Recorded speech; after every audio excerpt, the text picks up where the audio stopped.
मैं धन्यवाद करता हूं परमेश्वर का इस सुंदर समय का जो परमेश्वर ने हमें दिया है। मैं विशेष धन्यवाद करता हूं प्रभु में मेरे भाई अनुपम डेविड, अपनी भाभी शबनम डेविड जी का, जिन्होंने ये मौका मुझे दिया कि मैं आपके समक्ष उपस्थित हो सकूं और हम सब परमेश्वर के वचन में चलकर कुछ सीखने वाले हो। आइए परमेश्वर के वचन में चलने से पूर्व अपनी आंखों को कुछ समय के लिए बंद करेंगे और परमेश्वर से पवित्र आत्मा के दान को मांगेंगे। परमेश्वर से कहेंगे, प्रभु जो वचन आप हमें देने पर हैं उस वचन के अनुसार हम अपने हृदय को परमेश्वर की ओर लगाएं, उसकी वाणी को सुने और अपने जीवन को परिवर्तित करने वाले हों। आइए हम प्रार्थना करें। तमाम आशीषों को देने वाले प्रभु यीशु मसीह में हमारे बाप और खुदा, हम धन्यवाद करते हैं सुंदर अवसर के लिए जो कि आपने हमें दिया है। हम इस योग्य नहीं थे प्रभु कि आज के दिन को देखते भी, लेकिन आपने आज के दिन को न सिर्फ दिखाया बल्कि दिन के प्रत्येक हिस्से में आप हमारे साथ बने रहे। हमारे शरीर और मन और आत्मा के लिए जो आवश्यकता आपने अधिकाई से दिया, आगे भी देंगे इस विश्वास के साथ। सब कुछ मांग लेते हैं आपके प्रिय पुत्र यीशु मसीह के नाम से। प्रभु आने वाले समय में खुदावंद, जितने लोगों को आपने चुना है सबको बारी बारी अपने इस लाइव सेशन में लाएं, जिससे कि वो अपनी आशीषें लेकर अपने परिवारों में जा सके और अपने परिवारों में आपको दिखाकर अपनी आशीषों को बांटने वाले हो। सब कुछ मांग लेते हैं आपके प्रिय पुत्र यीशु मसीह के नाम से। सुने और ग्रहण करें, आमीन। माया विजय कुमार जी जुड़ती हैं, परमेश्वर की आशीष। गजानंद भाई को मैं देख पा रहा हूं। आप दोनों को परमेश्वर की आशीष आपके परिवार सहित आपको मिले। आइए पढ़ने के लिए मेरे साथ निकाल ले यशायाह भविष्यद्वक्ता की पुस्तक, उसका 42वां अध्याय और उसके पहले 9 पद। आइज़ाया चैप्टर 42 वर्सेस 1 to 9, जहां लिखा है, मेरे दास को देखो जिसे मैं संभाले हूं, मेरे चुने हुए को जिससे मेरा जी प्रसन्न है। मैंने उस पर अपना आत्मा रखा है और वो जाति जाति के लिए न्याय प्रकट करेगा। न वो चिल्लाएगा, न ऊंचे शब्द से बोलेगा, न सड़क में अपनी वाणी सुनाएगा। कुचले हुए नरकट को न वो तोड़ेगा, न टिमटिमाती बत्ती को वो बुझाएगा। वे सच्चाई से न्याय चुकाएगा। वो न थकेगा, ना ही हियाव छोड़ेगा, जब तक वो न्याय को पृथ्वी पर स्थिर न कर दे और दीपों के लोग उसकी व्यवस्था की बाट जोहेंगे। परमेश्वर जो आकाश का सृजने और तानने वाला है, जो उपज सहित पृथ्वी का फैलाने वाला और उस पर के लोगों को सांस और उस पर के चलने वालों को आत्मा देने वाला है, वो यूं कहता है, मुझ यहोवा ने तुझको धर्म से बुला लिया है। मैं तेरा हाथ थामकर तेरी रक्षा करूंगा। मैं तुझे प्रजा के लिए वाचा और जातियों के लिए प्रकाश ठहराऊंगा, कि तू अंधों की आंखें खोले, बंदियों को बंदी गृह से निकाले और जो अंधियारे में बैठे हैं उनको काल कोठरी से निकाले। मैं यहोवा हूं और मेरा नाम यही है। मैं अपनी महिमा दूसरे को ना दूंगा। जो स्तुति के योग्य है वह खुदी हुई मूर्तों को ना दूंगा। देखो पहली बातें हो चुकी हैं, अब नई बातें मैं तुम्हें बताता हूं और उनके होने से पहले मैं तुमको सुनाता हूं।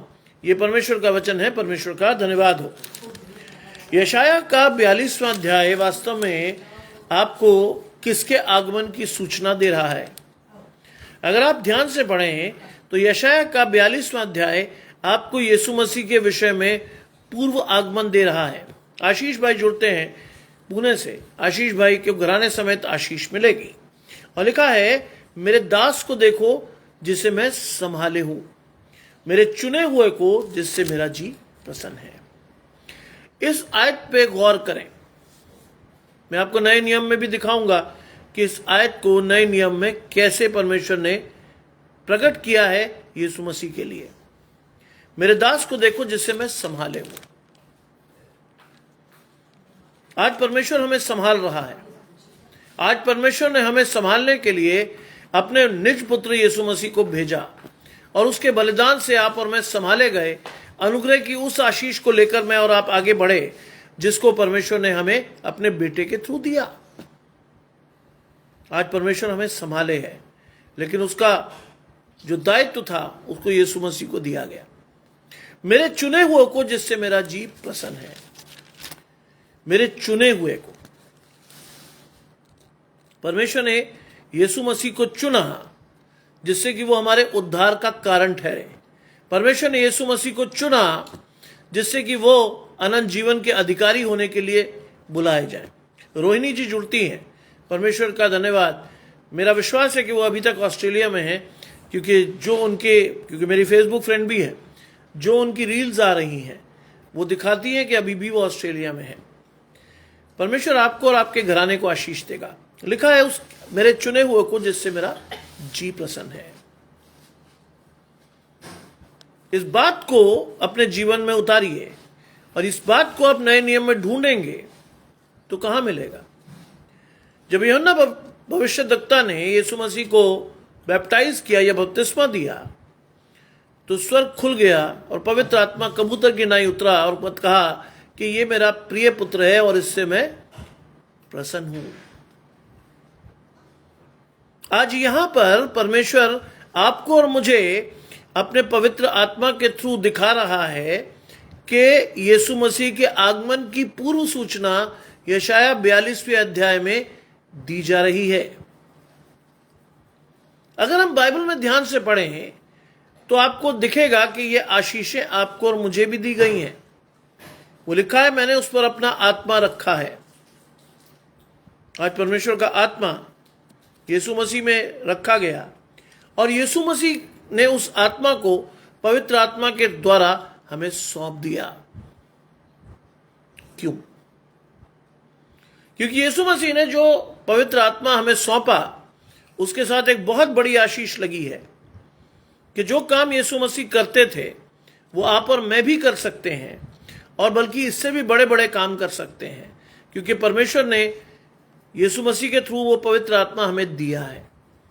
आज सुबह का वचन अगर आप देखें तो मैंने पढ़ा था उत्पत्ति उसका 28वां अध्याय उसके 10 से 17 पद, और जहां हमने याकूब को देखा कि जो एक पत्थर पे सोया और पत्थर पे सोकर उसने एक सीढ़ी को देखा जो इसका एक सिरा जमीन और दूसरा स्वर्ग में था। जानते वहां भी जो चीज हमें दिखाई जा रही थी वो था यीशु मसीह। यीशु मसीह मनुष्य के रूप में पृथ्वी पर थे लेकिन आत्मा में वो स्वर्ग में थे। ये वो सीढ़ी है जिसे चढ़कर मैं और आप पवित्र आत्मा में परिवर्तित होकर जा सकते हैं परमेश्वर के पास। अनंत जीवन का उपहार यीशु मसीह के द्वारा परमेश्वर ने दिया और इसको पुराने नियम में कई जगह प्रकट किया गया। और जानते हैं ये वचन जो मैं आपके सामने प्रचार कर रहा हूं 2 मिनट पहले मेरे बेटे ने मुझे ला कर दिया। 7:05 पर मैं घर में घुसा और आते ही मैंने अपने बेटे की तरफ देखा बड़ी उम्मीद से, बड़ी आशा से, और उसने कहा हंस के कि पापा आपके लिए वचन तैयार है, मैं दे रहा हूं। और ये वचन मुझे दिया उसने और लिखा है वो जाति जाति के लिए न्याय प्रकट करेगा। आज परमेश्वर ने यीशु मसीह को ठहराया कि वो न्याय प्रकट करके अपने चुने हुए जन को उस अनंत मीरास में ले चले जो परमेश्वर ने उनके लिए आदिकाल से रखी है।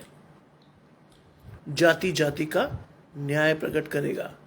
यहां अंतिम न्याय के विषय में बातचीत हो रही है जो यीशु मसीह के द्वारा ठहराया गया है, जिसको यीशु मसीह हमारे और आप पर प्रकट करेगा और जिसको लेकर मैं और आप अपने जीवन में अनंत जीवन की उस आशीष को पाएंगे जिसके लिए हम ठहराए गए हैं।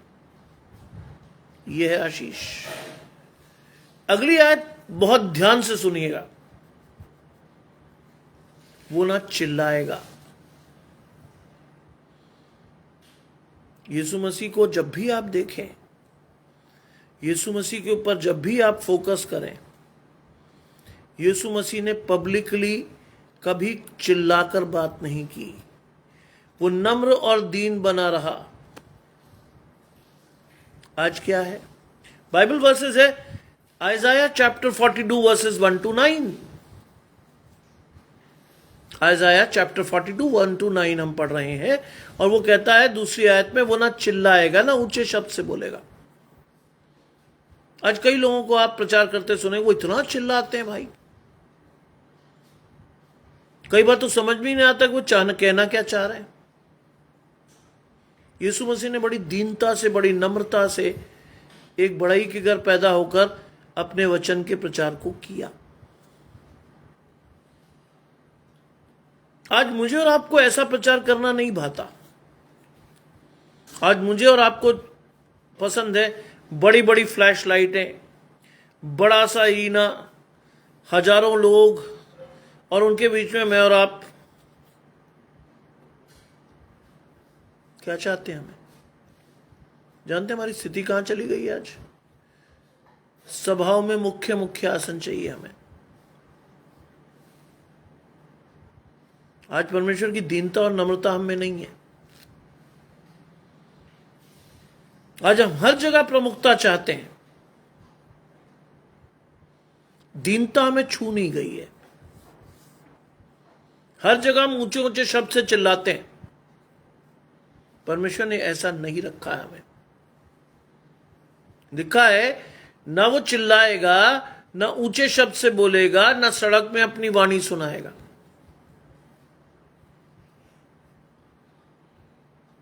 हम क्या करते हैं? बड़ी बड़ी जगहों से प्रचार, और हम खुश होते हैं कि हमने बहुत बड़ा काम किया। नहीं जी, यही कर रहे हैं हम, यही पढ़ रहे हैं रोहिणी जी। आज हमें ये चीजें भाने नहीं लगी।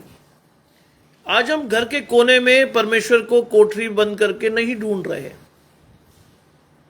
आज हमें पसंद है कि साहब किसी कॉन्सर्ट जैसी जगह में जाएं, जहां चिल्ला चिल्ला कर कान फोड़ू संगीत बज रहा हो, और परमेश्वर का दास जिसे आप कहते हैं वो बड़े महंगे सूट और बड़े बड़े गैजेट्स के साथ आपके सामने हो, और चिल्ला चिल्ला कर परमेश्वर के वचन का प्रचार करें। बाइबल का ये पैरामीटर कभी नहीं रहा।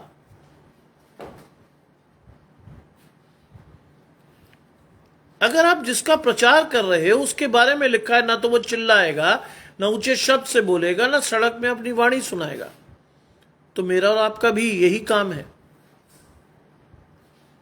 कि मैं और आप भी बड़े विश्वास से, बड़े धीमे से परमेश्वर के वचन को लोगों तक पहुंचाएं, और विश्वास से पहुंचाएं कि परमेश्वर का पवित्र आत्मा लोगों से बातचीत करे। मेरे साथ आज से नहीं है ये बात, हमेशा से परमेश्वर का वचन मुझे 5, 7, 10 मिनट, कई बार तो 2 मिनट पहले मिलता है। हमेशा से। अंग्रेज भाई जुड़ते हैं, आशीष परमेश्वर की आपके और आपके घराने को। वो कहता है, वो कुचले हुए नरकट को ना वो तोड़ेगा, ना टिमटिमाती बत्ती को वो बुझाएगा, वो सच्चाई से न्याय चुकाएगा। टिमटिमाती हुई बत्ती, जानते हैं इसका अर्थ क्या? जो कमजोर लोग हैं, जिनके पास कोई आशा नहीं है, अगर वो भी परमेश्वर की ओर देखेंगे तो परमेश्वर उनकी आशा को टूटने नहीं देगा। यीशु मसीह को इसलिए भेजा गया था, और लिखा है, कुचले हुए नरकट को वो नहीं तोड़ेगा। आज दुनिया आपको छल दे, दुनिया आपका सत्यानाश कर दे, दुनिया आपको बिल्कुल विनाश की कगार पे छोड़ जाए, लेकिन ऐसी स्थिति में भी यदि आप और मैं परमेश्वर की ओर देखेंगे तो परमेश्वर आपका और मेरा सच्चाई से न्याय चुकाकर हमें अपने अनंत सिवानों में ले लेगा। मैं नहीं कह रहा ये, मैं नहीं कह रहा ये, बाइबल में साफ लिखा है। जब हमारी सारी आशा जाती रहती है और अंतिम रूप से जब हम परमेश्वर की तरफ देखते हैं तो परमेश्वर हां और आमीन के साथ हमारी आशीष को हमें वापस देता है। इसी के लिए अनुग्रह का समय आपको और मुझे दिया गया है। सोचिए, पुराने नियम में भी अनुग्रह की बात की गई है यशायाह के द्वारा। 3री आयत वास्तव में अनुग्रह को दर्शाती है कि कुचले हुए नरकट को वो ना तोड़ेगा, ना टिमटिमाती बत्ती को बुझाएगा, वो सच्चाई से न्याय चुकाएगा। सच्चाई से न्याय चुकाने का अर्थ जानते हैं?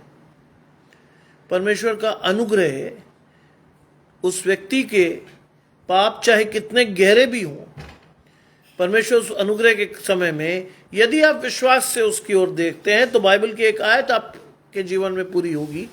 चाहे तुम्हारे पाप गहरे लाल रंग के भी हों, मैं उन्हें पीछे फेंककर फिर स्मरण नहीं करूंगा। यह है आशीष, यह है आशीष। गजानंद भाई ने बहुत अच्छी बात लिखी है, निराशा में आशा देने वाला परमेश्वर। यस, परमेश्वर हमारी जीवित आशा है, जीवित। और जीवित आशा नहीं होती तो क्या होता? जानते हैं, अगर जीवित आशा नहीं होती तो क्या होता? मैं इतना खुला प्रचार नहीं कर पा रहा होता ही नहीं। मैं भी किसी पुस्तक में, किसी डायरी में चंद अल्फाज लिखकर उसे पढ़ रहा होता। 6 वर्ष में एक मौका नहीं मिला कि मैं एक सेंटेंस तक लिख लूं परमेश्वर के लिए, क्योंकि मैं अच्छे से जानता हूं कि मैं सिर्फ माध्यम मात्र हूं। परमेश्वर का पवित्र आत्मा आपसे बात करेगा। मैं अपनी बुद्धि इस्तेमाल नहीं करता इस चीज में। इसीलिए तो कल भी आपको मैंने बताया कि कल मेरे प्रमोशन के साथ साथ परमेश्वर ने मुझे एक बड़ी आशीष दी कि मैं परमेश्वर के वचन में लगभग 3.5 घंटे तक प्रचार कर पाया। 3 जगह बोला लगातार में। अगर परमेश्वर साथ ना हो तो यह संभव ही नहीं है। आप एक बार बोल लोगे, दूसरी बार के लिए आप थोड़ी कोशिश कर लोगे, तीसरी बार तो आपका विकेट डाउन हो जाएगा।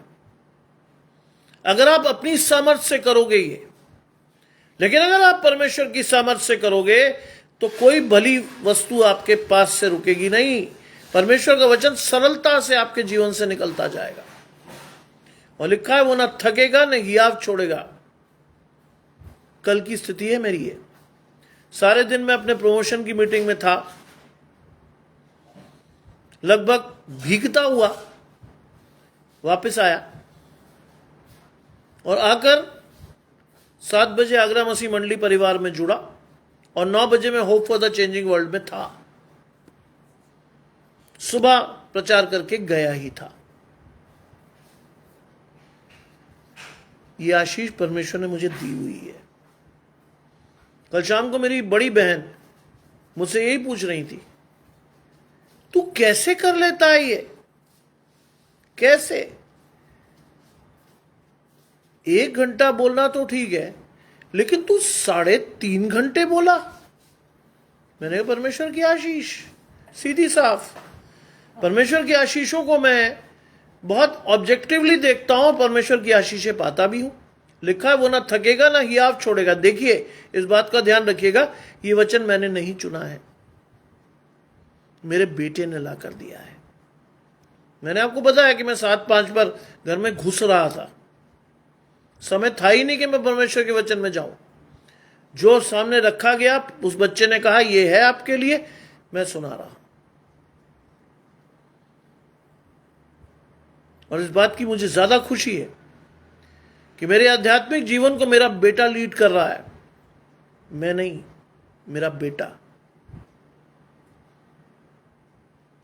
परमेश्वर के वचन को सुनाने में जितना शिद्दत से वो घुसता है, शायद मैं नहीं घुसता। यह है आशीष। लिखा है, वो ना थकेगा ना हियाव छोड़ेगा, और जब तक वे न्याय को पृथ्वी पर स्थिर न कर ले। यीशु मसीह के लिए है ये बात। यीशु मसीह ना थका ना उसने हियाव छोड़ा। एक मनुष्य की भांति उसने जीवन में सारी तकलीफों को सहा, क्योंकि उसको और मेरे और आपके लिए बलिदान होना था। इससे ना तो वो थका, क्योंकि आत्मिक आशीष थी, ना तो वो थका और ना ही उसने हियाव छोड़ा, भले वो मनुष्य की शक्ल में था। मैं प्रचार सुन रहा था एक, तो उसने कहा कुछ लोग कहते हैं, प्रचारक ने कहा कुछ लोग कहते हैं वो मनुष्य था और कुछ लोग कहते हैं वो परमेश्वर था। अगर वो मनुष्य ना होता तो मरता नहीं, और अगर वो परमेश्वर नहीं होता तो वो पुनरुत्थित नहीं होता, मर के जीवित नहीं होता। वो दोनों था जिसके द्वारा उसने मेरे और आपके लिए अनंत जीवन का मार्ग खोला। वो ना थकेगा ना हियाव छोड़ेगा। यीशु मसीह न थका ना उसने हियाव छोड़ा। मैंने और आपने नासमझी में क्या किया? उसके महत्व को नहीं पहचाना। यूहन्ना का पहला अध्याय पढ़िएगा, उसकी 4 या 5वीं आयत कहती है कि वो अपनों के बीच आया लेकिन अपनों ने नहीं पहचाना। आज भी यही स्थिति है। जानते हैं, आज भी यही स्थिति है। कहने को हम मसीह परिवार में पैदा हो गए हैं, लेकिन आज भी बहुत सारे लोग परमेश्वर को नहीं जानते। आज भी बहुत सारे लोग परमेश्वर की महिमा को अपने जीवन में नहीं पाते। क्यों नहीं पाते? क्योंकि उन्होंने परमेश्वर को चुना ही नहीं। केवल एक मसीह घराने में पैदा होना आपको इस बात की गारंटी नहीं देता कि परमेश्वर आपको आशीषें देगा। इसके लिए आपको और मुझे निरंतर परमेश्वर के वचन में जाकर अपनी आशीषों को खोज कर परमेश्वर के साथ बढ़ना है। और अगर आप और मैं ये नहीं कर रहे तो स्थिति बहुत दयनीय हो जाएगी आपकी और मेरी। क्योंकि लिखा है, जब तक वो न्याय को पृथ्वी पर स्थिर ना करे। आज अनुग्रह का जीवन हमें मिला ही इसलिए है कि न्याय के दिन में हम परमेश्वर के पास स्थिर पाए जाएं। आज इसलिए न्याय का जीवन या अनुग्रह का जीवन हमें दिया गया है कि न्याय के दिन हमें परमेश्वर के पास जाने का मौका मिले। और अगर हम ये नहीं कर रहे तो ये जान लीजिएगा बहुत स्पष्ट तरीके से कि न्याय के दिन में आप और मैं परमेश्वर के बाईं ओर खड़े होंगे। जो मर्जी कहिएगा फिर कि साहब हमने तेरे नाम से कन्वेंशंस की, हमने बड़े बड़े प्रचार किए, हमने बड़ी बड़ी कन्वेंशंस में जाकर तेरे नाम को सुनाया। बाइबल क्या कहती है? जो बहुत परमेश्वर परमेश्वर कहते हैं वो सब परमेश्वर के राज्य के वारिस नहीं होंगे। इस चीज को अपने जीवन में बांध लीजिए। कई जगह पर आप देखेंगे बड़े बड़े आयोजन हो रहे हैं आज, बड़े बड़े, वहां बड़ी भीड़ जुट रही है। और आप जब उनके बीच में जाकर खड़े होंगे, यदि आप परमेश्वर के अभिषिक्त हैं या परमेश्वर के पवित्र आत्मा का दान आपके पास, आपको पता चल जाएगा कि ये भीड़ क्या कर रही है। तमाशा देखने आई, क्या हो रहा है यहां। फिर आप देखोगे बाइबल में घुस करके क्या ऐसी स्थिति पहले भी थी। यीशु मसीह के पीछे भीड़ चलती थी, क्या देखने के लिए? चिन्ह और चमत्कार। आज भी वही हो रहा। क्या आप सोचते हैं हर एक को आशीष मिल गई जो यीशु मसीह के पीछे चला? नहीं। क्यों? क्योंकि वो विश्वास से नहीं चले थे। वो सिर्फ ऑनलुकर से दर्शक थे, और दर्शक कभी भी आशीष नहीं पाता। माय फादर यूज्ड टू से, भीड़ की कोई इज्जत नहीं होती, लेकिन भीड़ से अलग निकलकर अपना वजूद बनाओ, तब आपकी इज्जत होगी। अगर आप भीड़ में चल रहे हो आज, तो do you think you are going to be blessed? No. भीड़ से अलग निकलकर अपने विश्वास को बार बार पहना करो, बार बार उस पर विचार करो, then you will be blessed. परमेश्वर की आशीष हर एक के लिए नहीं है। जिसने विश्वास किया उसके लिए है। और लिखा है कि दीपों के लोग उसकी व्यवस्था की बाट जोहेंगे। आज बहुत से ऐसे लोग हैं जो परमेश्वर का वचन सुनकर उसे अंगीकार कर रहे हैं। बहुत से लोग। और आप जब उनके विश्वास को देखोगे तो आपको कई बार तो शर्म आ जाएगी कि सब उनका विश्वास आपसे कहीं अच्छा है, कहीं अच्छा, क्योंकि वो पूरे मन से, पूरी शिद्दत से परमेश्वर के वचन को पढ़ते हैं और मानते हैं। हम जो तथाकथित मसीही लोग हैं ना साहब, पीढ़ियों से मसीही हैं। हमारी क्या स्थिति है?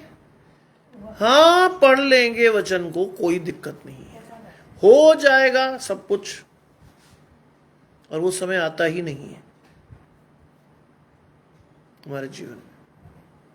आज लिखा गया है कि द्वीपों के लोग, आज अन्य जातियों के लोग बड़ी शिद्दत से परमेश्वर के वचन को सुनकर उसके ऊपर चलने की कोशिश कर रहे हैं।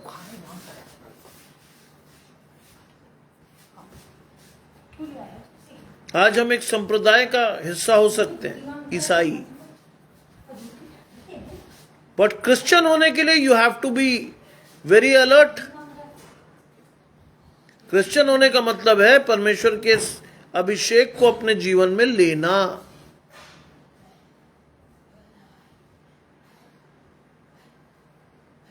नए नियम में क्या लिखा है?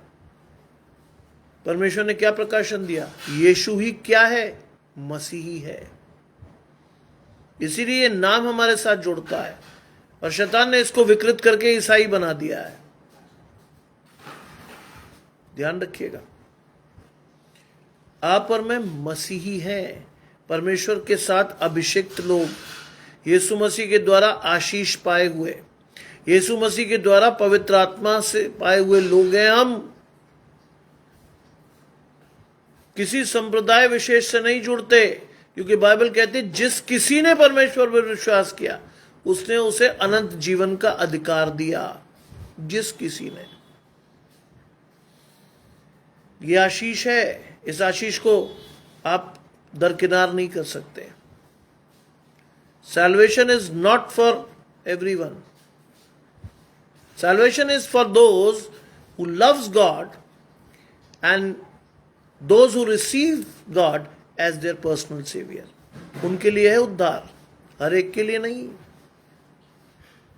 इसीलिए लिखा है परमेश्वर जिसे चाहता है उसी को देता है, हर एक को नहीं, हर एक को नहीं।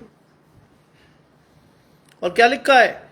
परमेश्वर जो आकाश का सजने और तानने वाला है और उपज सहित पृथ्वी पर फैलाने वाला है और उसके लोगों को सांस और उसके चलने देने वाले, उस पर के चलने वालों को आत्मा देने वाला यहोवा है। परमेश्वर जो आकाश का सजने वाला है, बाइबल में क्या लिखा है? आकाश परमेश्वर का सिंहासन और पृथ्वी उसके पांव की चौकी है। तानने वाला भी वही है, जो उपज सहित पृथ्वी को फैलाने वाला। उपज का आप जानते हैं? हम कैसी उपज को अपने जीवन में देख रहे हैं? क्या परमेश्वर की उपज या शैतान की उपज? आज उस उपज को अपने जीवन में पाइएगा तो आप देखिएगा कि यदि आप परमेश्वर के साथ चल रहे हैं तो आप आशीष की कटनी काटने वाले हैं। लेकिन अगर आपने परमेश्वर को छोड़कर शैतान को अपना हाथ दिया हुआ है तो आप विनाश की कटनी काटेंगे, फॉर श्योर। आप विनाश की कटनी काटेंगे। यहां परमेश्वर ने उपज सहित पृथ्वी को फैलाया है, यह आशीष है। लेकिन ये शाप में भी कन्वर्ट हो जाती है जब आपका और मेरा हाथ शैतान के हाथ में चला जाता है। आज पृथ्वी पर आशीष मिली हुई है। उत्पत्ति में लिखा है कि मैं तेरे वंश को किनको के समान फैलाऊंगा, पूर्व पश्चिम उत्तर दक्षिण में तेरे नाम लेने वाले होंगे।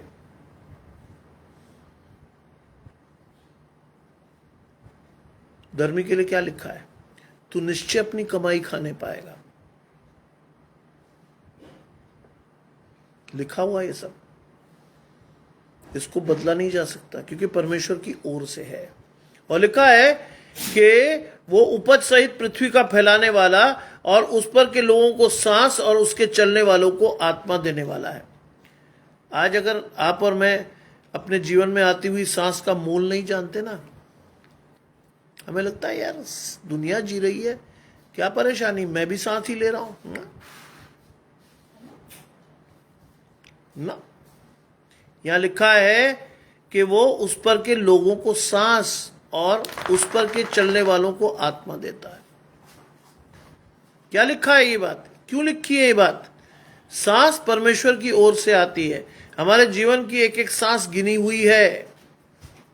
बहुत अच्छी बात है आशीष भाई, आप उस चीज को पहले ले आए जिसको मैं अभी कहने वाला था। भजन संहिता 128 पढ़िए, आपकी आशीषें लिखी है वहां। यह है परमेश्वर में जुड़ने का फायदा, कि हम आत्मा सहित जब जुड़ते हैं तो हम एक दूसरे के प्रकाशन को पहले से समझते हैं। यह है परमेश्वर के साथ जुड़ने का फायदा। भले ही मैं आगरा से बोल रहा हूं और आशीष भाई पूना से सुन रहे हैं, लेकिन हम एक ही आत्मा में जुड़ के प्रचार को सुन रहे हैं। भले ही मैं बोल रहा हूं, लेकिन मैं भी सुन रहा हूं। बातचीत तो आपसे पवित्र आत्मा कर रहा, मैं नहीं। मैं करता होता तो भाई हो गई होती मेरी अब तक, खत्म हो गया होता सब कुछ। क्योंकि मैं नहीं आपको प्रकाशन दे सकता, आत्मा ही देगा। और वो प्रकाशन आशीष भाई ले आए। भजन संहिता 128 में लिखी हुई है आपकी आशीष, और लिखा है वो लोगों को सांस और उस पर चलने वाले लोगों को आत्मा देता है। सांस का मतलब परमेश्वर की आशीष, और जो उस सांस के अनुसार जीवन को चलाता है, परमेश्वर उसे क्या देता है? पवित्र आत्मा। अगर आप और मैं परमेश्वर की ओर से हैं तो परमेश्वर का पवित्र आत्मा आप पर और मुझ पर ठहरेगा, क्योंकि हमने पवित्र आत्मा को अपने जीवन के लिए चुना है। एक बात हमेशा ध्यान रखिएगा, इस बात को मैं बार बार आपसे कहूंगा जब तक जीवित रहूंगा। पहला चुनाव आज आपका है। आपको चुनना है कि आप किस दृष्टि से परमेश्वर को देख रहे हो। आपको जानना है कैसे परमेश्वर आपके जीवन में काम करेगा। आपके जीवन में वो कार्य योजना होनी चाहिए कि परमेश्वर को आपको कैसे लेना है अपने जीवन में। ऐसा नहीं है कि परमेश्वर को बिन बुलाए मेहमान की तरह आपके जीवन में खटखटा रहा है, कि कहता रहे कि भाई आ जाओ यार, मैं तो आना चाहता हूं। आपको नहीं नहीं अभी टाइम नहीं हमारे पास। आपको बुलाना है। पवित्र आत्मा को अगर आप अपने जीवन में चुन ही नहीं रहे तो परमेश्वर की आशीषें कहां देखोगे? अगर आप चाह ही नहीं रहे कि आपकी आध्यात्मिक आंखें खुले हैं, तो आप परमेश्वर की कौन सी आशीष को अपने जीवन में चाहोगे? दिखेगी नहीं। आज इस चीज को अपने जीवन में आपको उतारना है, क्योंकि अगर परमेश्वर की आत्मा आपको चाहिए कभी भी, तो पहले परमेश्वर की पवित्र आत्मा को चुनिए। ऐसे नहीं चली आएगी पवित्र आत्मा आपके जीवन में। मैं रोज सुबह शाम चलते फिरते परमेश्वर से एक ही बात मांगता हूं, परमेश्वर ये कभी ना हो कि आपका वचन प्रचार करते हुए मेरे मुंह से वचन निकलने बंद हो जाए। ये कभी ना हो कि आपका पवित्र आत्मा मुझे छोड़कर चला जाए। ये कभी ना हो।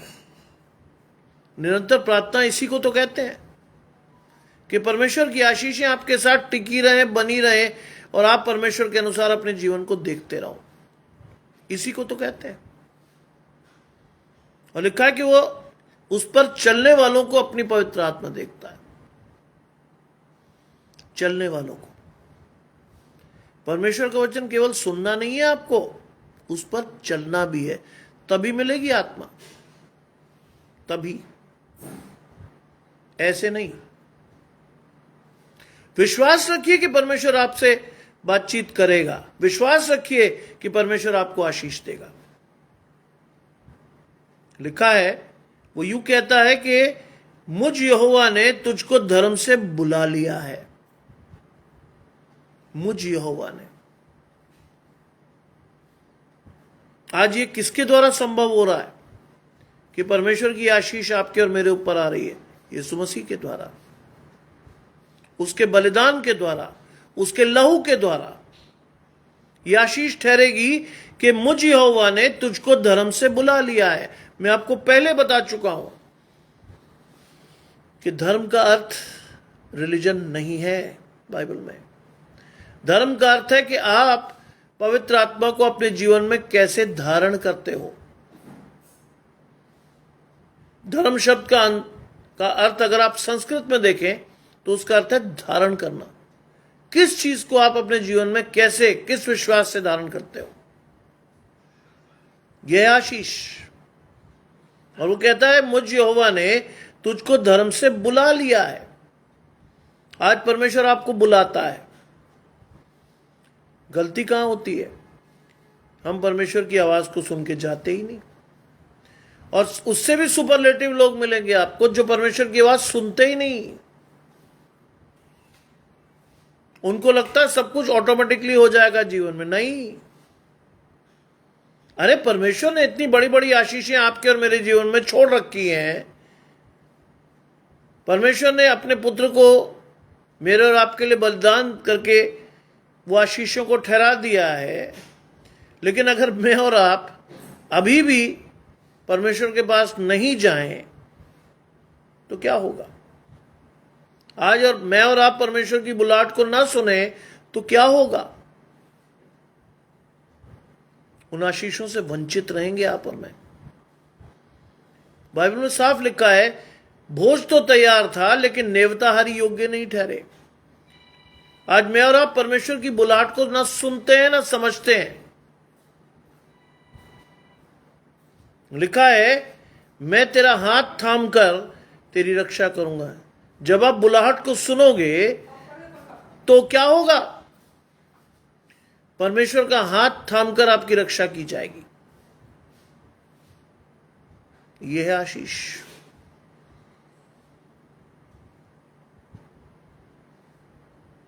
परमेश्वर का हाथ तो बढ़ा हुआ आपके लिए। परमेश्वर की बुलाहट तो आपके जीवन में है, लेकिन अगर आप सुन नहीं रहे हो, परमेश्वर के उस जीवित हाथ को नहीं देख रहे हो, तो गलती आपकी और मेरी, परमेश्वर की तो नहीं। फिर हम क्यों बुड़बुड़ाते हैं, फिर हम क्यों कुड़कुड़ाते हैं कि प्रभु तू नहीं सुनता? अरे आपने सुना था क्या परमेश्वर को? आपने ढूंढी थी कि अपनी आशीष? नहीं ना। इसीलिए तो दिक्कतें हैं आज कि हम एक तरफा मानते हैं। परमेश्वर की आशीषें हमें दिखाई नहीं देती और हम दुर्भाग्य से जाते कब है परमेश्वर के पास? जब हम किसी संकट में हो। सुख में तो परमेश्वर आपको दिखता ही नहीं कहीं। हम छोड़े आते हैं परमेश्वर को पार। सुख में तो हमें आनंद दिखाई देता है, डांस ड्रामे दिखाई देते हैं, ये दिखाई देता है, वो दिखाई देता, बस परमेश्वर ही नहीं दिखता। बाइबल में क्या लिखा है? अगर तुम मुझे प्राथमिकता दोगे तो मैं भी अपने पिता के समय तुम्हें प्राथमिकता दूंगा। अगर तुम मुझे लोगों के सामने मानोगे तो मैं भी अपने पिता के सामने तुम्हें मानूंगा। आज जब तकलीफ होती तो हम हे प्रभु चिल्लाते हैं। जय कुमार जी, आशीष परमेश्वर की आपको, आपके घराने को। जब तकलीफ होती तो हे प्रभु चिल्लाते हैं। खुशी में कभी प्रभु याद नहीं आया। आज मैं कई ऐसे लोगों को जानता हूं जो कहीं होटल में या खाना खाने बैठते हैं तो वो शर्मा जाते हैं ग्रेस या प्रेयर करने के लिए। कहते हैं अरे खा लो चुपचाप यार, क्यों दिखा रहे हो? पता चलना चाहिए कि आप परमेश्वर के हो। लोगों की उत्सुकता बढ़नी चाहिए कि ये खाना खाने एकदम से नहीं बैठा, इसने प्रार्थना की, इसने उन सब लोगों को याद किया जो खाने से वंचित है, इसने उन सब लोगों के लिए आशीष मांगी कि परमेश्वर उन सबको खाने को दे। यार आप तो शर्मा जाते हैं परमेश्वर से। जानते हैं न्याय के दिन भी परमेश्वर आपसे शर्मा जाएगा। परमेश्वर कहेगा तूने मुझे नहीं पब्लिकली एक्नॉलेज किया, मैं तुझे नहीं कर रहा। खत्म कहानी। मैं तेरा हाथ थाम कर तेरी रक्षा करूंगा, मैं तुझे प्रजा के लिए वाचा और जातियों के लिए प्रकाश ठहराऊंगा। ये आशीषें आनी है हम पर। कैसे आएंगी? प्रोसेस है। फिर से सुनिए, फिर से सुनिए, मैं यहोवा तुझको मैंने किससे की बुला लिया? धर्म से। अगर परमेश्वर की बुलाहट आपके जीवन में है तो क्या होगा? तब परमेश्वर आपका हाथ थामकर क्या करेगा? आपकी रक्षा करेगा और आपको प्रजा के लिए, दुनिया के लिए क्या ठहराएगा? जातियों, दुनिया के लिए आप क्या ठहरोगे? व्यवस्था। क्यों? क्योंकि आप परमेश्वर के वचन का प्रचार कर रहे हो। परमेश्वर की आशीषें आपके जीवन से निकल रही हैं, लोग आपको देखकर आशीष पा रहे हैं। और क्या लिखा है? जातियों के लिए प्रकाश ठहराऊंगा।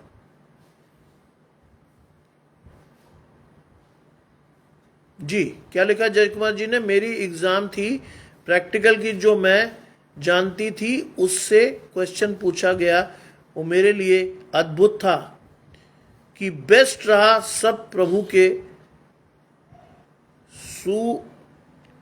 प्रभु पे सूप के निकली थी। यस, जब आप परमेश्वर को अपने साथ लेकर निकलोगे, एक अद्भुत अनुभव आपके साथ रहेगा। मेरे लिए कल रहा, जहां मैं लोगों को देख रहा था कि इंटरव्यू ले लेके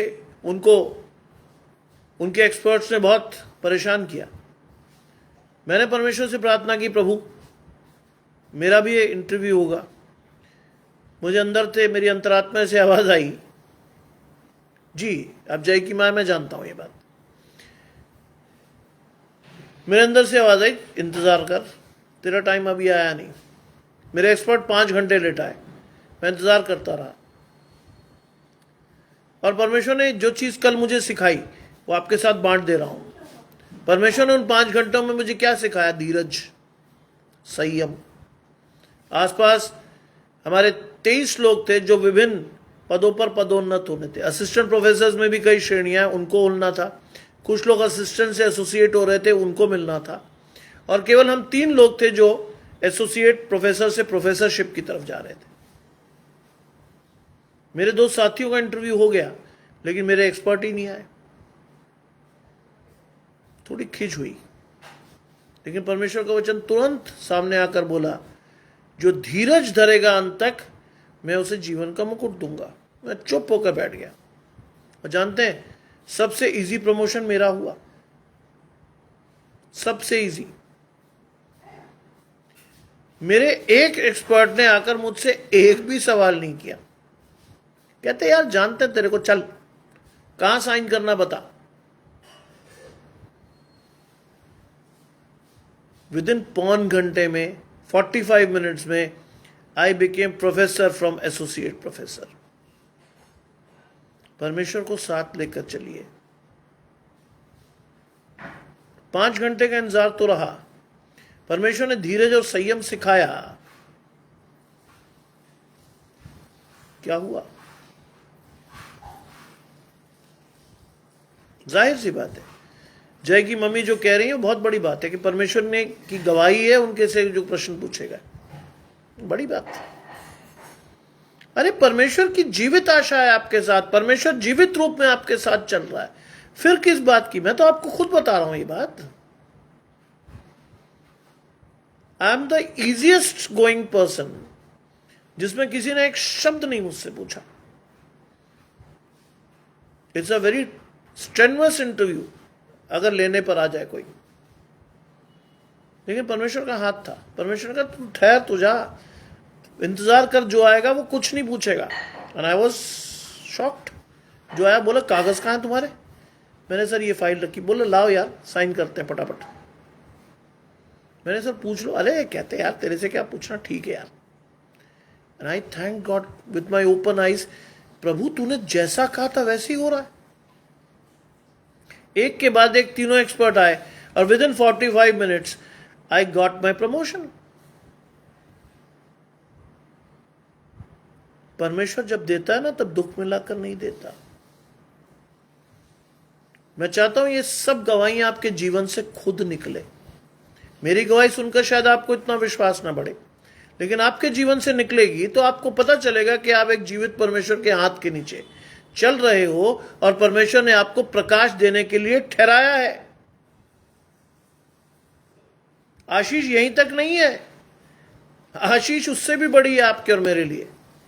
यीशु मसीह के थ्रू ये आशीष आपके और मेरे जीवन में आई है। इसको लेकर के आप और मैं अपने जीवन में आगे बढ़ेंगे। क्या लिखा है?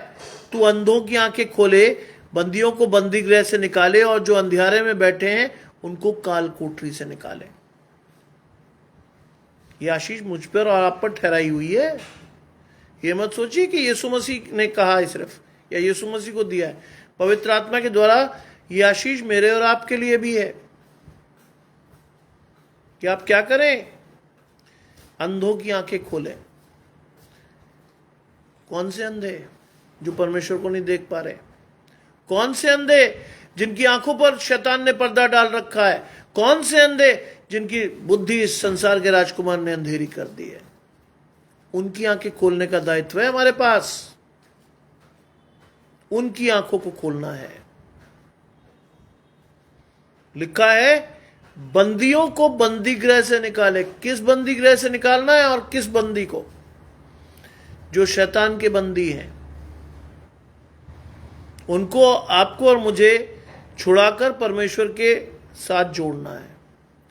उनकी आदतें, उनकी ऐसी चीजें जो उनको बंदिश के रूप में मिली हुई हैं।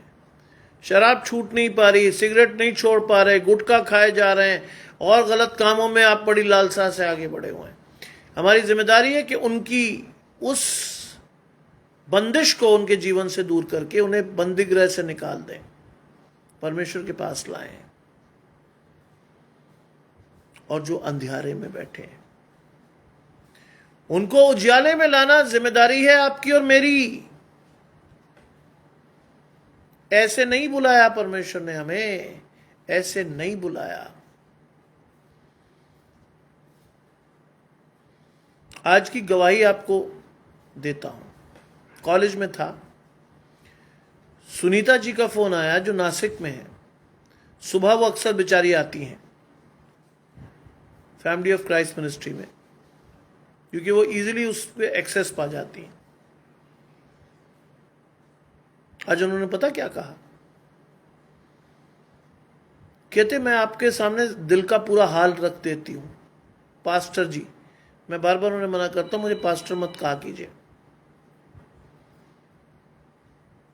लेकिन वो कहती नहीं, मुझे आपका वचन अच्छा लगता है इसलिए मैं आपको पास्टर जी कहूंगी। बहुत सारी समस्याएं उन्होंने बताई। और आखिरी समस्या क्या बताई उन्होंने?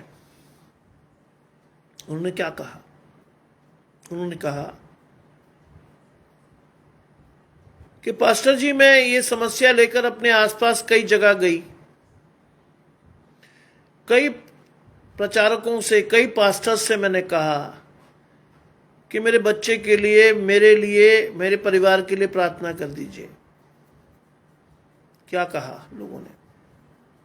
ये उनकी लाइव टेस्टिमनी दे रहा हूं आपको, जो मुझे कॉलेज में दी उन्होंने।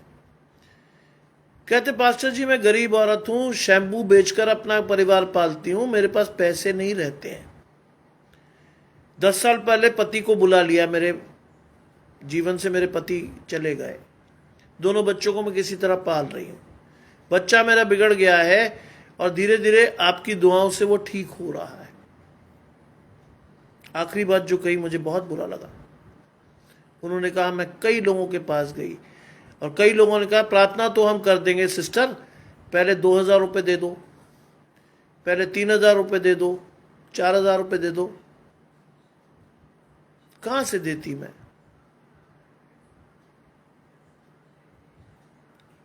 मैंने कहा प्रभु बेचने की वस्तु नहीं है। प्रभु बेचने की वस्तु नहीं है। और अगर हम परमेश्वर के चुनाव में हैं तो हमारी जिम्मेदारी है कि हम अंधियारे में बैठे हुए लोगों को प्रकाश में लाएं। इसलिए मैं आपके लिए प्रार्थना करता हूं। जवाब आया, इसीलिए मैं पास्टर जी आपसे आशीष पाती हूं। मैं ज्यादा पढ़ी लिखी नहीं हूं। मैंने कहा कोई दिक्कत नहीं है, मैं निरंतर आपके लिए प्रार्थना करता रहूंगा। और आज भी हम सुनीता जी के लिए प्रार्थना करेंगे, क्योंकि हम सब परमेश्वर में जुड़े हुए लोग हैं। मैंने कहा मैं आपके लिए तब तक करूंगा जिस दिन तक आप मुझे ये ना कह दें कि सब कुछ ठीक है। जानते उस बेचारी लेडी ने मुझे क्या कहा? जिंदगी भर मैं अपना घर नहीं बना सकी, 4,000 रुपए की भाड़े पर रहती हूं पास्टर जी, किसी तरह अपने बच्चों को पालती हूं, मैं कहां से देती किसी को प्रार्थना करने के पैसे? मैंने कहा जीवन में निश्चिंत रहिए, आप परमेश्वर के साथ जुड़ गई, परमेश्वर आपको आशीष देगा। मेरी गवाही है कि जो परमेश्वर की ओर ताकता है, परमेश्वर उसका मुंह काला नहीं होने देगा। चिंता न कीजिएगा, मैं आपके साथ जुड़ा रहूंगा आपकी मदद के लिए, आपके पास, आपको आपकी आध्यात्मिक उन्नति के लिए मैं आपके साथ रहूंगा, क्योंकि हमारी जिम्मेदारी है, ये लिखा है हमारे लिए कि जो अंधियारे में बैठे हैं, कहां लेकर आए परमेश्वर उन्हें? उजियाले में। 8वीं आयत बहुत बड़ी जबरदस्त है। मैं यहोवा हूं और मेरा नाम यही है। मैं यहोवा हूं और मेरा नाम यही है। आज परमेश्वर के नियमों में एक आशीष है, मुझ यहोवा को छोड़ किसी और की तुम क्या मत करो, परस्तिश मत करो, है ना? क्योंकि मुझे छोड़कर कोई दूसरा परमेश्वर है ही नहीं। यहां लिखा है साफ साफ, मैं यहोवा हूं और मेरा नाम यही है। आज हमें परमेश्वर को पहचानना है। अगर आज हमारे जीवन से परमेश्वर खो गया है तो उसे ढूंढना है। आज मांगना है परमेश्वर से, परमेश्वर की आध्यात्मिक आशीषों को। आज खटखटाना है परमेश्वर का द्वार, प्रभु मेरी आवश्यकताओं को सुन, देख, पूरा कर। मैंने अंतिम बात जो उनसे कही वही आपसे कर रहा हूं। मैंने कहा सिस्टर ध्यान रखिए, सुनीता जी ध्यान रखिए, परमेश्वर का हाथ छोटा नहीं हो गया कि वो आपको दे ना सके, और उसके कान बहरे नहीं हो गए कि वो आपको सुन ना सके। बेचारी लेडी ने मुझे क्या कहा, क्योंकि उनकी हिंदी अच्छी नहीं है, मुंबईया स्टाइल में हिंदी बोलती हूं। क्या बोली? पास्टर जी मेरी एक बात सुनेंगे? मैंने बोलिए। कि मैं पानी लेकर आऊंगी कल के फैमिली ऑफ क्राइस्ट मिनिस्ट्री पर, आप प्रार्थना कर देंगे? मैं विश्वास रखती हूँ कि आपकी प्रार्थना से मेरा पानी पवित्र हो जाएगा। मैं उसे घर में छिड़कना चाहती हूँ जिससे कि दुष्ट आत्माओं का वास मेरे घर से चला जाए। मैंने कहा आपका विश्वास अगर ये है तो मैं आपके लिए प्रार्थना करूंगा। मैंने कहा मैं नहीं, हम करेंगे। जितने लोग वहां उस समय जुड़े हुए होंगे, हम प्रार्थना करेंगे आपके लिए कि परमेश्वर आपके जीवन में अंधियारे से उजियाले में आपके परिवार को लाकर खड़ा करे, क्योंकि आपने मांगा है तभी मिलेगा आपको। आप मांग रहे हो मुझसे, आप मांग रहे हो परमेश्वर से कि प्रभु मुझे उस अंधियारे से निकाल, मुझे उस उजियाले में खड़ा कर जिसके लिए मैं चाहती हूं। मेरा परिवार बनाया था, चुना था आपने। आज उनके समर्पण को देखकर मुझे बहुत खुशी हुई। बड़ी शिद्दत से उन्होंने, बड़े सरल शब्दों में उन्होंने मुझे कहा, क्या चलेगा पादरी पास्टर साहब? मैंने कहा क्या चाहती हैं आप? कि मैं पानी लाकर चाहती हूं आप प्रार्थना कर दे। मैंने कहा मैं नहीं, हम प्रार्थना करेंगे आपके लिए, हम। मैंने मेरे अकेले से कुछ नहीं, विश्वासियों की प्रार्थना से बहुत कुछ होगा। जब हम एक चित्त, एक मन और आत्मा से आपके लिए प्रार्थना करेंगे, यू विल बी ब्लेस्ड।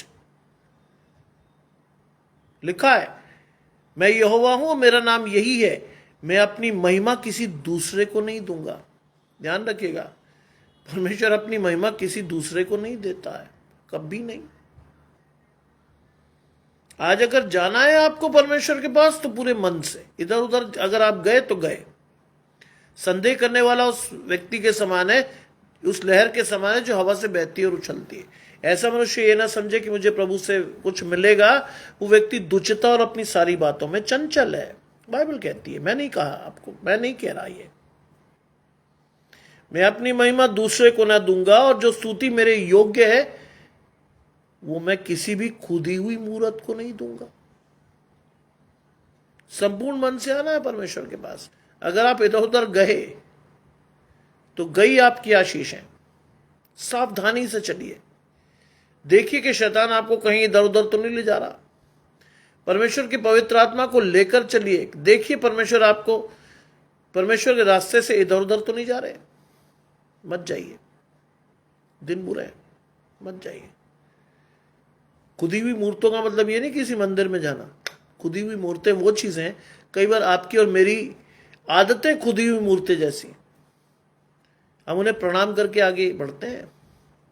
आज ही मैंने अपने एक ऑफिस स्टाफ से पूछा, क्यों खाते हो ये जहर? वो चौंका, बोले सर क्या? अरे मैंने कहा क्यों खाते हो तंबाकू नालायक?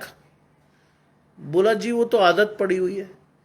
मैंने, मालूम है तुम्हें इससे मुंह का कैंसर होता है जो तुम दबाए घूमते हो सारे दिन? पता है, पता होते भी जहर खा रहा है। सर क्या करूं, छूटता ही नहीं। ये है खुदी हुई मूर्तें, क्या करूं, छूटता नहीं। क्योंकि कई लोगों का प्रकाशन होता, साहब मैं तो मंदिर गया नहीं कभी है, तो मेरे पर यह आशीष नहीं है, या मेरे पर यह श्राप नहीं। अरे है, शराब आपकी नहीं छूटती तो वो खुदी हुई मूर्त ही है जो परमेश्वर से दूर ले जाएगी आपको। सिगरेट अगर आप नहीं छोड़ पा रहे तो वो खुदी हुई मूर्त ही है जो आपको दूर ले जाएगी। आज क्या है, एक साहब मुझे आज और अच्छी बात बता के, क्योंकि सारे दिन का आंकलन करता हूं मैं, एक साहब मुझे कह रहे हैं सब चलता। मैंने कहा क्या? अरे कोई नहीं यार, देखो ऐसा है जी, आजकल व्यक्ति जो है वो बड़ा फ्री हो गया। मैंने कहा जैसे? कहते यार क्या है, 2-4 लेडीज से, भाई वो भी शादीशुदा, आप भी शादीशुदा, 2-4 लेडीज से आपकी मित्रता हो जाए तो क्या बुराई है? मैंने कहा भाई साहब हमारे यहां नहीं लिखा ये, हमारे यहां लिखा है कि जिससे तू जुड़ गया बस वही है तेरा, इधर उधर मत ताक। बोले कौन मानता है? मैंने कहा बेटा नहीं मानोगे तो परमेश्वर के हाथ के नीचे मनवा देगा परमेश्वर, नहीं मानोगे तो। आज शैतान तरह तरह से बड़े प्यारे मीठे शब्दों में आपको समझाता है, अरे सब चलता है, कुछ नहीं चलता। परमेश्वर की व्यवस्था खरी है, प्राण को बहाल कर देती है, बात खत्म। अगर आपको प्राणों की बहाली चाहिए, परमेश्वर के साथ चलते रहिए। अगर आपको विनाश चाहिए तो शैतान को हाथ मिला लीजिए पड़ाक से, मजा बहुत आएगा शुरू में। आज भी लोग मेरे पीछे हैं, सर क्लब ज्वाइन कर लीजिए, अब तो आप बहुत सीनियर हैं, ये कर लीजिए, अब तो आप ये कर सकते हैं। मैंने कहा ना भैया, मैं ना करता।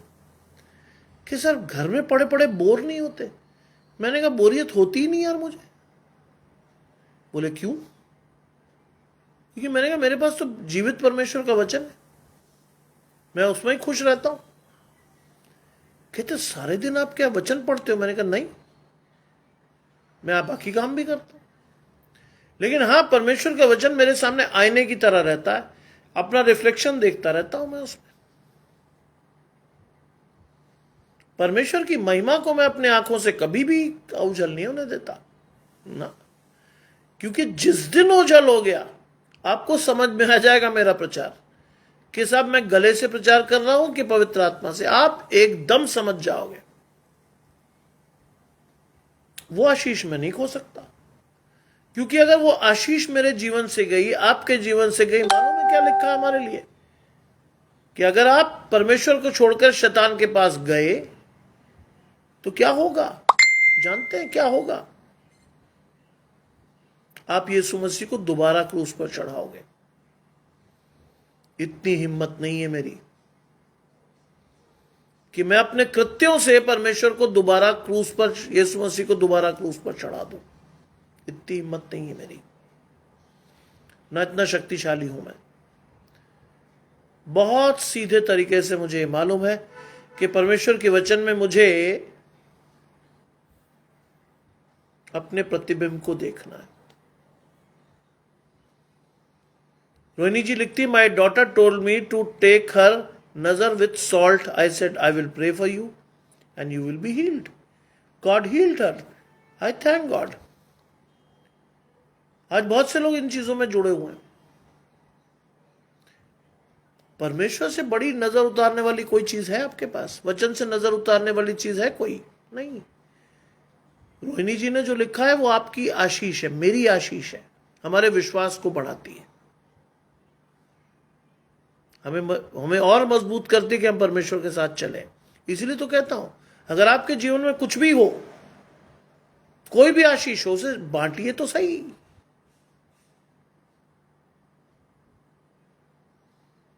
बांटिए तो सही। आप एक दूसरे के विश्वास का आधार बनेंगे।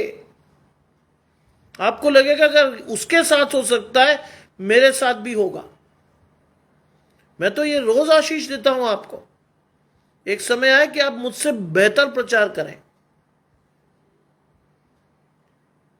आपका प्रकाशन मुझसे बेहतर हो, क्योंकि ये भी आशीष है। एक दूसरे को अपने से अच्छा समझो, ये आशीष है। ये मैं रोज देता हूं आपको। जब भी मैं अपने प्रार्थना में जुड़ता हूं, I always give you this blessing, कि जितने लोग आकर सुन गए वो मुझसे बेहतर निकले परमेश्वर के वचन में।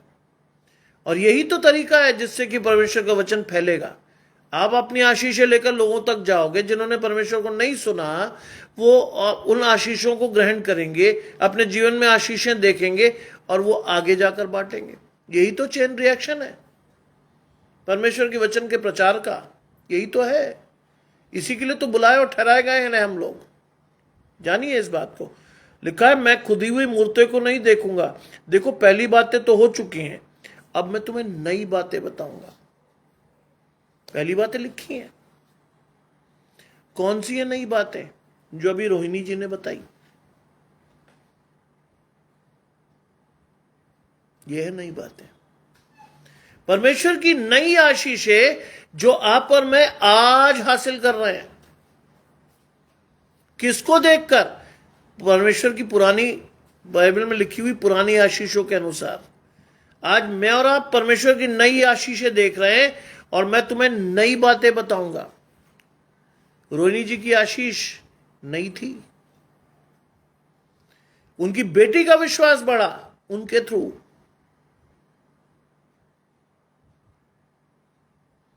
जानते हैं मैं रोहिणी जी को क्या आशीष दे चुका?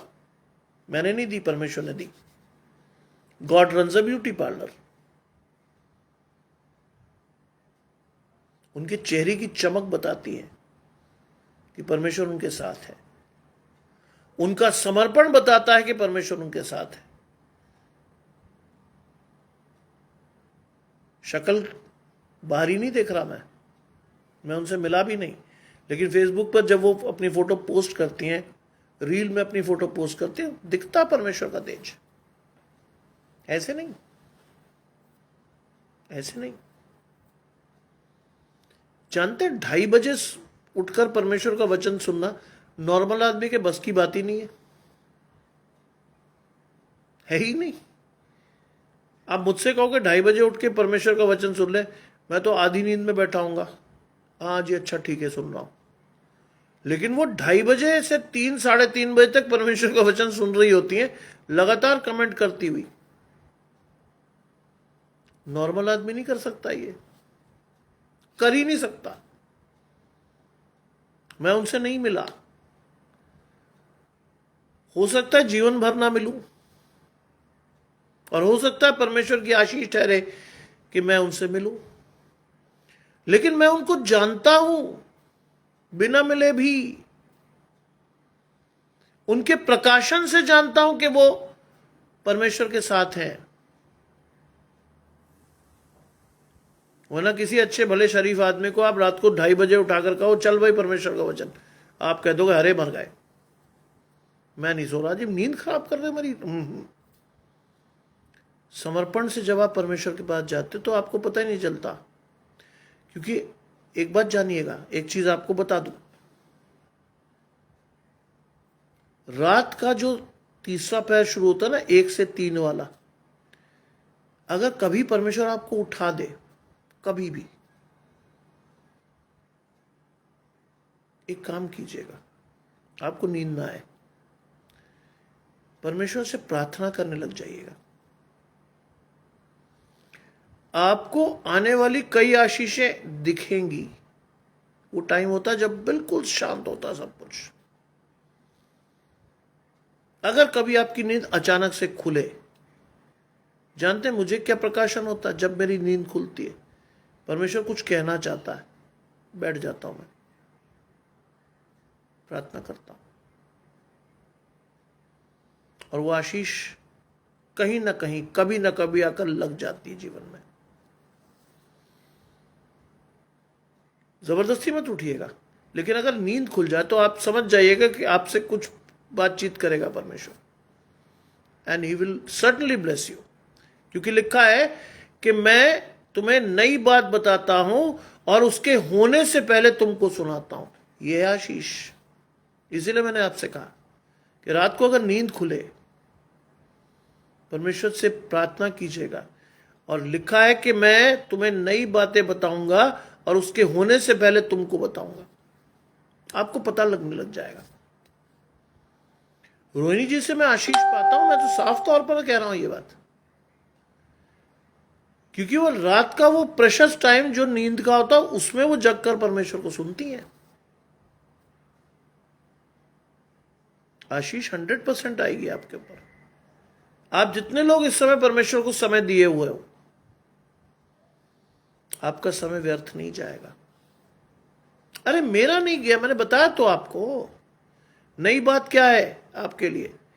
मेरे एक्सपर्ट आए, सिर्फ साइन करके मुझे उस प्रमोशन को दिया जो शिक्षा के जगत में, टीचिंग फ्रेटर्निटी में हाईएस्ट प्रमोशन है, प्रोफेसरशिप। 45 मिनट में सब खत्म, फाइल मूव कर गई आगे। सोचिए क्या थी मेरी औकात, क्या थी मेरी हैसियत? नहीं, परमेश्वर ने वो नई बात मुझे बताई जिसको मैं पहले से नहीं जानता था। परमेश्वर ने कहा तू मेरे साथ चल रहा, देख आशीष आई तेरे पास। चलते रहिए परमेश्वर के साथ। आशीषें रोज आएंगी आपके जीवन में, रोज, डेली। इस प्रकाशन को मैं इसलिए दे रहा हूं कि आपकी आध्यात्मिक आंखें खुली रहे, आप परमेश्वर के वचन में ढूंढते रहें, देखते रहें। फिर आपसे कहता हूं ये बात, इतनी लंबी बात आपसे मैंने कर ली, लेकिन ये वचन दिया मेरे बेटे ने ही था, है ना? लाया तो वही था। इतनी बड़ी बाइबल में मुझे क्या पता कि मुझे क्या बोलना है? मैंने उसकी तरफ बड़ी उम्मीद से देखा, उसने कहा आया ठहरो ठहरो, ये लो। जानते हैं ये आशीषें ठहर गई हैं। अब मेरे बच्चे लीड करने लगे हैं चीजों को, परमेश्वर उनको प्रकाशन देने लगा है। और क्या चाहिए? बाइबल की आशीष आपके और मेरे जीवन पर ठहरेगी। पहले मेरे राज्य की खोज करो तो ये वस्तुएं तुम्हें मिल जाएंगी। आज रोहिणी जी को मैं ऑस्ट्रेलिया में देख रहा हूं, मुझे बड़ी खुशी होती है कि आज परमेश्वर की वो दासी ऑस्ट्रेलिया में पता नहीं किस काम से गई है, खैर, लेकिन बड़ी खुशी हुई कि चलो परमेश्वर उन्हें एक नए देश में दिखा रहा है, घुमा रहा है। आशीष। मेरी प्रार्थना हमेशा ये रहती है कि जब कोई बाहर दिखता मुझे अपने घर से, तो परमेश्वर का कि स्वर्गदूत उसकी रक्षा करे, संभाले उसे, सुरक्षित जाए, सुरक्षित लौटे। इस आशीष को लीजिए। आज जो भी आप सुनते हैं, मेरे अंतिम आपके साथ निवेदन यही रहेगा कि जो भी आप सुनते हैं उसको अपने जीवन में उतारकर उस पर चलिए, और उस पर चलते हुए विश्वास के साथ परमेश्वर को देखिए, and you will be blessed. कोई ताकत नहीं रोक सकती साहब, जितना भी हो जाए जोर लगा दीजिएगा, यू विल बी ब्लेस्ड। आइए प्रार्थना करें। तमाम आशीषों के देने वाले परमेश्वर यीशु मसीह में हमारे बाप और खुदा, हम धन्यवाद करते हैं इस सुंदर अवसर के लिए जो कि आपने हमें दिया है। हमारा विश्वास है प्रभु कि आपने इस वचन के द्वारा अपने लोगों को आशीष दी है। इस आशीष को बनाए रखें, उनके जीवन को अपने साथ जोड़े रखें, जिससे अधिकाई से आशीष लेकर वो आपके जीवन में या आपके साथ बढ़ते रहें, अपनी आशीषों को लेते रहें, लोगों तक बांटते रहें, और लोग उनकी आशीषों से विश्वास पाकर अपनी आशीषों को बढ़ाएं, और वो आशीषें बढ़कर दूसरे लोगों के लिए काम में आए।